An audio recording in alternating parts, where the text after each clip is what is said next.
আমার কাছে 4টে বিস্কিট ছিল, তার মধ্যে 2টো অলরেডি আমি খেয়ে নিয়েছি।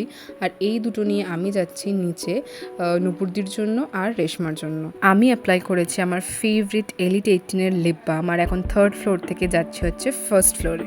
বেসিক্যালি 3rd ফ্লোরে তো আমি বসি, বাট 1st ফ্লোরেও আমাদের আরও একটা কোম্পানি নতুন স্টার্ট হয়েছে, তো আমি সেখানেই যাচ্ছি। আমার হাতে বিস্কিটের ডাব্বা, দেন 2টো ফোন সব রয়েছে।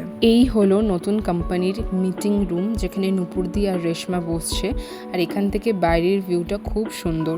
আমার তো মিটিং রুমের ইন্টেরিয়ারটা বেশ পছন্দ হয়েছে, আর এখানের কালার থিমগুলো প্রায় একই রয়েছে আমার কোম্পানির মতোই। আর এখানে নূপুরদি পিছন দিক দিয়ে চলে যাচ্ছিলো বলে আমি হাসছিলাম। অনেক দিন পরে ওদের সবার সাথে দেখা হলো, আর এখানে খাচ্ছিলাম হচ্ছে লেমন টি। আর এই হলো পুরো ফ্লোরটা, প্রচুর স্পেশিয়াস আর অনেক কিউবিকলস করা আছে, আর এখানে ইউএসএ জিওগ্রাফিক্যাল ম্যাপ আছে। আমার নতুন অফিস তোমাদের কেমন লাগলো প্লিজ কমেন্ট করে জানিও।